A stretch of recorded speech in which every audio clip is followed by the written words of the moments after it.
All right, here's a decision that every founder and CEO has to make. They've got a big project coming up, a tight deadline. How do we get it done? Do we hire a bunch of full-time employees? Do we hire contractors? Combination of the two? Let's figure out what's going to be the best for your situation. I'm Matt. I'm your fractional CTO. I've helped companies save hundreds of thousands of dollars each year per client through automation and building tools and utilities to help their employees do more with less. Let's dig into the hire full-time employees or outsource employees question. So the area of influence is kind of important.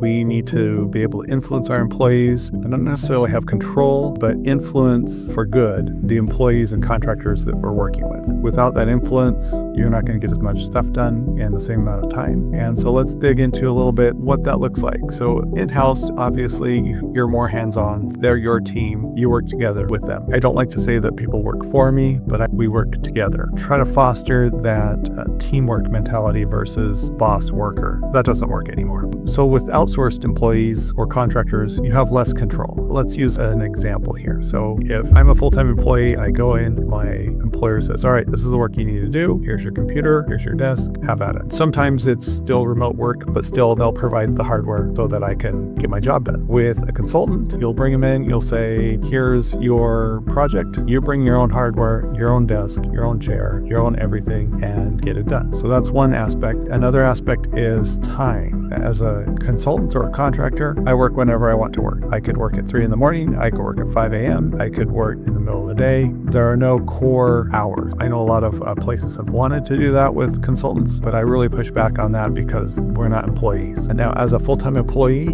you can dictate a little bit more. You need to be available between say 10 a.m. and 3 p.m, whatever time zone. So you do have a little more influence. That part is a little bit like control, but that needs to be played very carefully because these are creative, smart people. It's like herding cats. We all know that. If you haven't managed software developers before, you'll learn that soon. We are a kind of an odd bunch, but I love it. So there's influence. The next one is cost structure. So when you hire a full-time employee, you pay them X dollars an hour. That's not the full salary though, because you have time off, you have benefits, you have overhead, you have facility you have to maintain, and then perks, unlimited vacation. That's kind of a funny one. I think it started to be appealing for the employees, but really it benefits the employer because when that employee quits, they don't have any vacation time that the employer has to pay them. So that's kind of a trade-off. So benefits can be fairly expensive. To calculate your total cost for each employee, you have to calculate all those things into it. So, $50,000 a year works out to be 60 or 70 or whatever your benefits cost, and time off,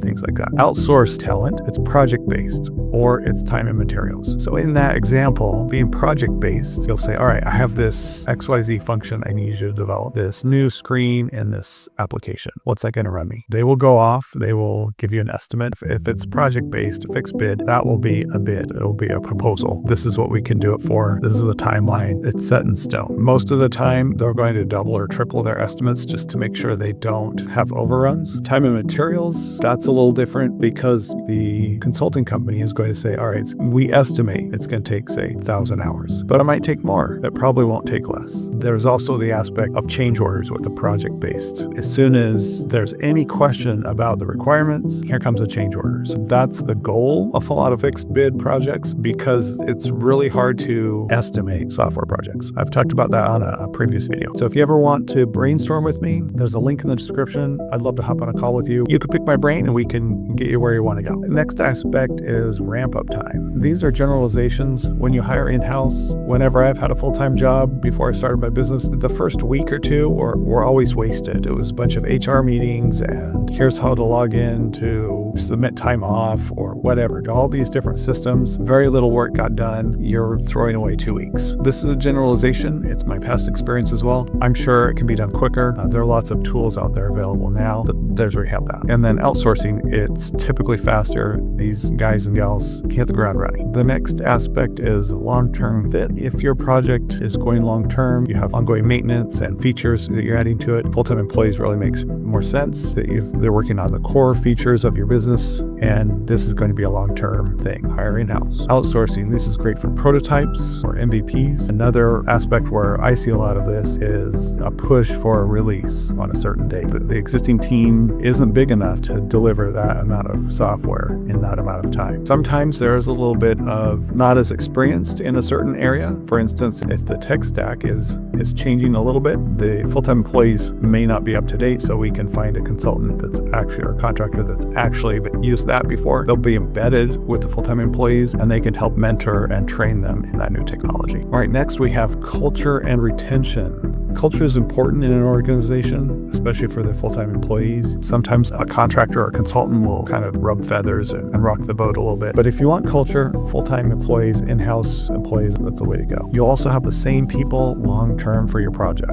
I know with my projects, when I bring in a team for my clients, I try to keep the same people because that has the domain knowledge and it's better all around. But with outsourced employees, it's harder to build culture. That's kind of not your goal either. If you want culture, you need to hire full-time employees. If there are contractors that aren't fitting in with your culture, if that's a huge deal to you, then maybe it's time to make a change with the personnel for the contractor. But I think that when you're outsourcing, the culture is only important enough to, are they getting the work done? And are they slowing you down or not? Culture rarely plays a part in getting work done. Now, long-term, culture is important because you need to have a good team environment, and sometimes that culture can clash with the contractor. So just be mindful of that. And, there are some developers that are difficult to work with, but the payoff is worth it. Sometimes the payoff isn't. Here is just a quick overview of the full-time employee. You'll want that for support and maintenance, building culture, and retaining talent. Those are the three key areas where we would say hire a full-time employee instead of a contractor or a consultant. Now, outsourcing, the three main reasons for that are prototyping or developing an MVP. The second type is you need the resources. You don't have enough people in-house. You're going to need to bring in someone temporarily to help you get to the next level or get to that project out the door. Another thing tightly related is a tight timeline. A tight timeline you have to make. You have this big client, the sales team sold them this thing, this widget in 3 months. This is how you get it done. Hope you found this useful. As always, there's a link in the description to book a call with me. I'd love to chat with you and see how I can help. Thanks.